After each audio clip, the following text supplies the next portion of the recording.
It's one of the most guacamole-filled nights of the year, so I'm delighted you're revved up today. What does that mean, Guillermo Cinco de Mayo? Jimmy, it's a holiday. I am aware that it is a holiday, but what historical event is it honoring? The Battle of Puebla, huh? You know, the Battle of Puebla. What transpired during the Battle of Puebla? We defeated the French while they were engaged in combat. You outperformed the French. You did defeat the French in 1862, but it was a brief triumph. But in Mexico, it's not really celebrated, is it? No, just here. Just here, correct? It's entertaining, but we chose it to give us an excuse to drink that has nothing to do with the news. Is your day being ruined by your broken ankle? What do you know? I still drink with you, but not very much. Have you had a drink yet? Yes, I did still drink. May 5th. I want to talk about something I saw at a birthday celebration over the weekend, but I'm not sure if they are a thing around Cinco de Mayo. Have you recently seen a piñata? In the past, when you received a piñata for a birthday or other occasion, you were blindfolded, spun around, and given a stick.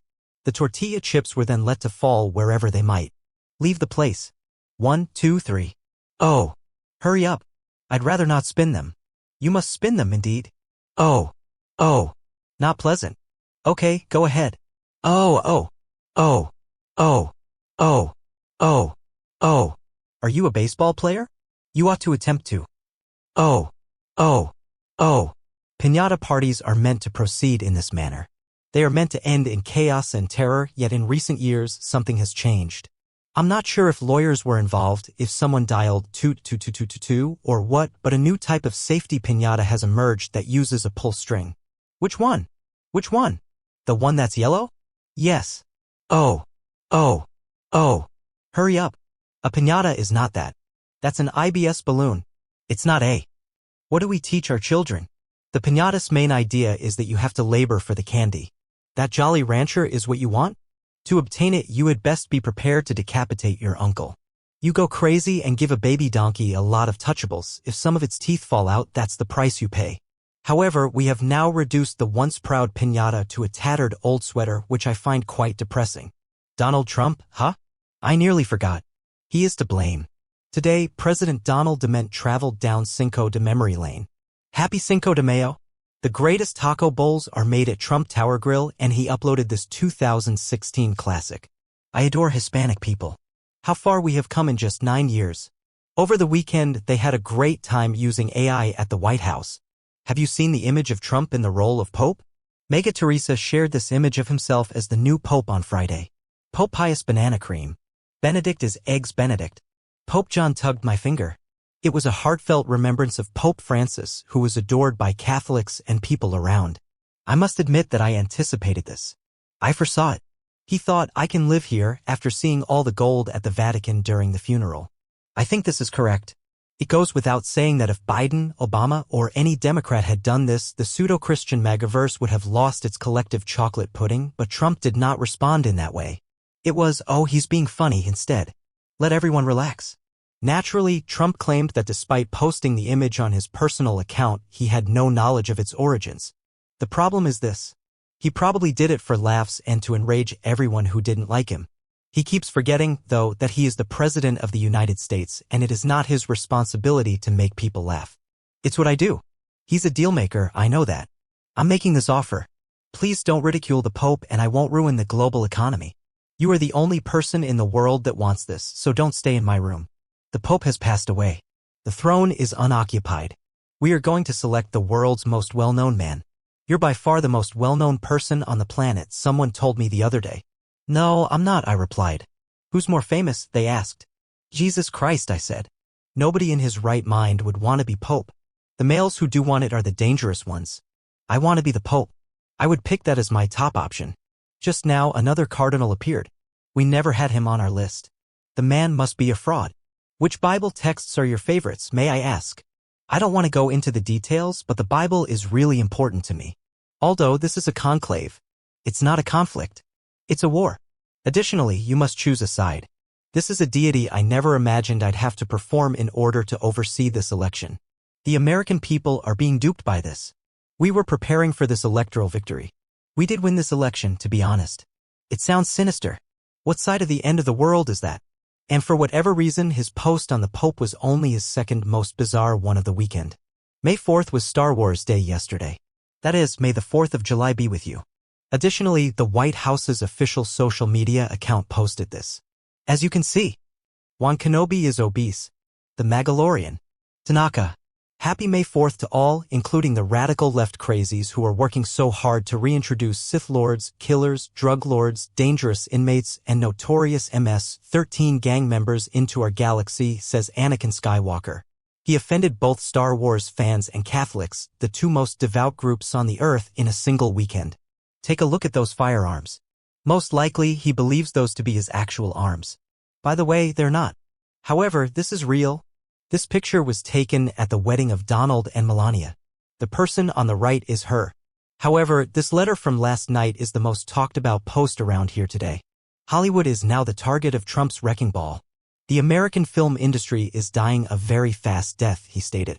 To entice our studios and filmmakers to leave the United States, other nations are providing a variety of incentives. Hollywood is in ruins, as are many other parts of the United States. This poses a threat to national security because it is the result of coordinated efforts by other countries. As a result, I am giving the U.S. Trade Representative and the Department of Commerce permission to start the process of imposing a 100% tariff on all foreign-produced films that enter our nation right away. We want American films to be produced once more.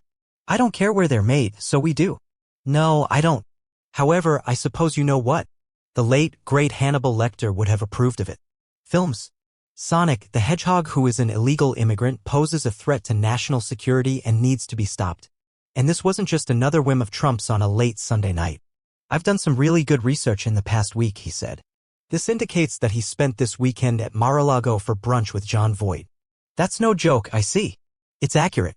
Angelina Jolie's 86-year-old father, whom she refuses to speak to, is said to have given him the idea for the film. What a fantastic concept. The White Lotus will take place at a Hampton Inn next year. These days, Quentin Tarantino has been putting his face in front of every camera imaginable because his poll numbers are at an all-time low. Yesterday, while he was on Meet the Press, host Kristen Welker asked him one of the most fundamental questions a president could ask. Everyone present, citizens and non-citizens alike, deserves due process, according to your Secretary of State. Mr. President, are you in agreement? I'm not sure. I'm not an attorney. I'm not sure. As president, don't you have an obligation to enforce the U.S. Constitution? I'm not sure. In response, I must reiterate that I employ talented attorneys. He would need to consult his attorneys to find out if he is required to obey the Constitution. When they inquire about Melania's residence, he responds with the same response. I'm not sure. I would need to consult my attorneys. No Don Jr. token has the Constitution on it. Ignoring it is not an option. This was just 3 months ago, after all. I'm going to try my hardest. Protect, defend, and preserve. Protect, defend, and preserve. The United States Constitution. The United States Constitution. God, please help me. God, please help me. You heard him, God, if you were paying attention. Help. Assist us. Assist him. We require assistance. In same interview, Trump also stated unequivocally that he bears full responsibility for the state of the economy. When does the Trump economy take over?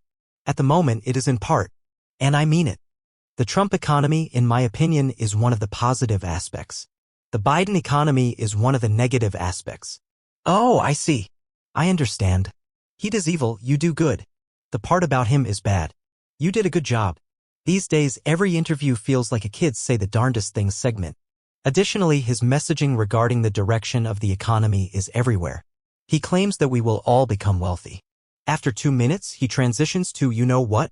There's no need for so many dolls for young girls.